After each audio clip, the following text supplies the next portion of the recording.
Good morning, world.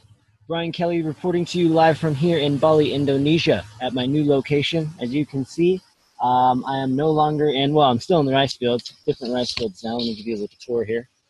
I am at the Sasha Stone Villa, and I'm about 30 minutes away from where I once was, and new scenery, and feeling finally getting better. I had dysentery for a couple of weeks, and it was a hell of a ride, but I am back. I'm feeling good and very grateful to be alive today, and have a couple things I wanted to talk about. Uh, Revolving around goals.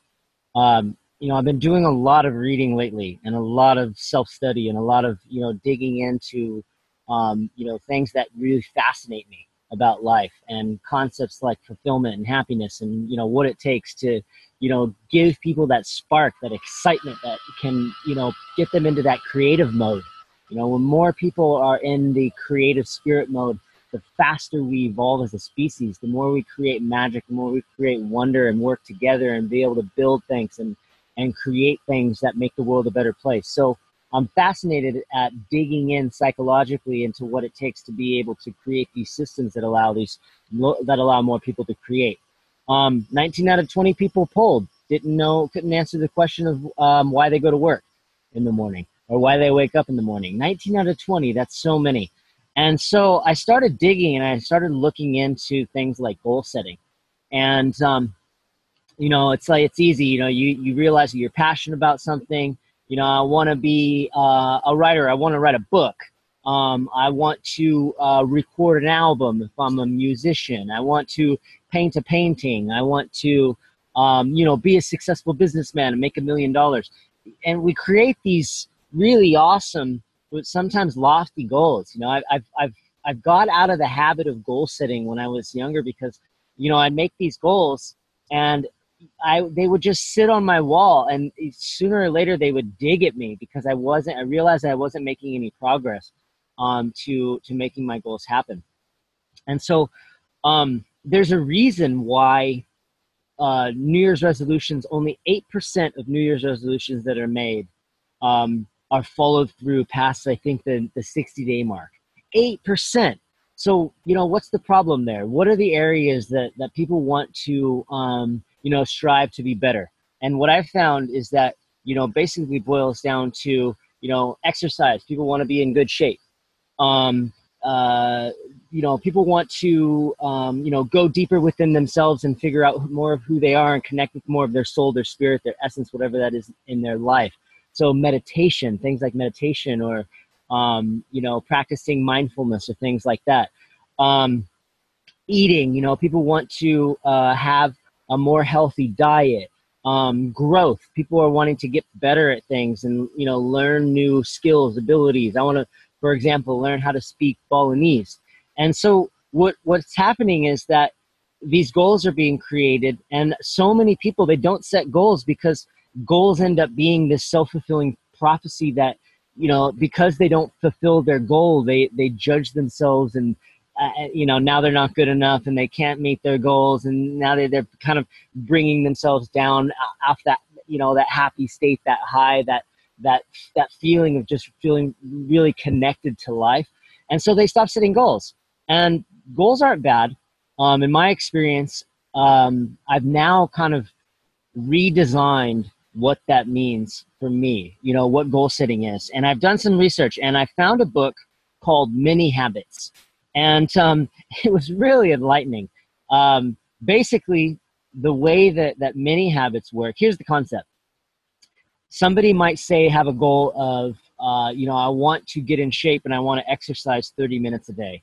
Well, taking somebody who doesn't exercise at all to exercise 30 minutes a day is a huge stretch. It's like a quantum leap from where you're at to where you want to go. And it's setting yourself up for failure. So what a mini habit would be, an example would be, is instead of setting the goal to exercise for 30 minutes a day and then doing it for a few days and then, letting it go over the weekend and then realizing that, you let it go, so why keep the goal going, is make the commitment to do not 30 minutes, but just one single push-up a day. If you want to be a writer, make the goal to write 50 words in a day. If you want to be a musician and you want to write music, make the goal to write 50 words of your lyrics for a song every day. Now, some people will go, okay, well, what good is one push-up going to do me? And what happens is with these concepts of mini habits is there's this mental thing that happens when we can, if we're not feeling good or we're tired or we had a long day or whatever, just doing that one push-up will take you 3 seconds, if that. And at that point, you can still mark it off as if you did it. But here's what's going to happen, and here's my experience, is what's going to happen is you're going to get down there and you're going to realize, well, it'd be a waste for me to get all the way down here and just do one push-up. So maybe I'll do 5. And then you do 5 and you realize you still have the energy, so you do 10. And then you realize, well, 10, I could do more than 10. Next thing you know, you're building yourself up. And this is such a great way to set reasonable processes, systems. You know, it's not the end goal. We get so focused on the results of what it is that we're trying to accomplish. We forget that the journey, growth is found in the system, in the process. Once you reach your goal, yeah, you're going to have that moment of fleeting happiness. It's like when you get a new car. It's awesome for a week, and then you just have a car that you're driving around. It's still cool, but it kind of loses its luster. Fall in love with the process. Fall in love with the system. Figure out, there's so many people that are that just want to bring more passion, more meaning, more purpose, more joy into their life. And I feel like this is the answer to so many of our world's problems, is if more people would do what they're passionate about, what they're excited about, what they gives them life and makes them go, yes, then we could change the world so freaking quickly, because passion is going to lead to the creation of such beauty, such magic, such wonder. And so fall in love with the system. Fall in love with the journey of getting to that point. So here's what I would suggest, and here's what I'm doing for me. You know, I have 13 new mini habits a day. And, you know, I go out and I earth. I walk in the rice fields. I meditate. I do exercise. 1 push-up, meditate, 5 minutes, earth. Just stick my feet in the earth and figure out what that thing is. You know, people say, I'm so busy, I just don't have enough time to do what I want to do. Okay, figure out, here's the challenge. Figure out what it is that you love to do. Close your eyes and think about what it is that I love to do. You know, it might just be sitting and listening to music, and that's where you get your inspiration.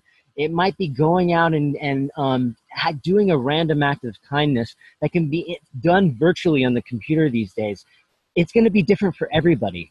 Make a mini habit with that little bit of whatever gives you that passion, whatever gives you that joy, and then do it every day. Dedicate 2 minutes of every single day doing one thing that brings you passion, that brings you happiness, that brings you joy, and do it for a week and see how you feel. Because a lot of people say, well, I don't know what my meaning is in life. I don't know what my purpose is in life, but I do know what makes me happy. And I do know I can remember those times that I've been in a state of joy. Think about adding something into your routine every day that brings about that ecstatic feeling of joy, of bliss, of fulfillment. Create a mini habit around it. Yeah, you can create a long-term goal. That's great. You know, I want to be a world traveler. I want to trek the Amazon, whatever it might be. But fall in love with that system. Fall in love with that process. This is how we can change our lives with 2 minutes a day, because that 2 minutes is going to lead to a series, I promise you, of aha moments where you go, oh my God, I'm starting to see. I'm starting to figure it out. This is what I want more of. And what's going to happen is that 2 minutes is going to become 4. That 4 minutes is going to become 8, 8:16, 16:32. You see the compounding growth over time. You know, if your goal is to eat less hamburgers, you know, so you're not eating so much greasy food, every day is a choice point. Eating a hamburger today isn't going to make you not healthy tomorrow. But if you eat a hamburger every day for a year, you're going to see it. Just like eating a healthy meal today, you're not going to see the benefits of that healthy meal tomorrow, but eating a healthy meal a day for a year has compounding interest and it adds up. Let your joy, let your happiness, let your fulfillment compound over time, and then watch as the magic starts to come into your life, and then notice it and be grateful for it and create a plan around manifesting more of it. And I swear on all of the heavens, your life will change. And you won't need to thank me later because I'm doing it myself. We win when we all win. We are connected.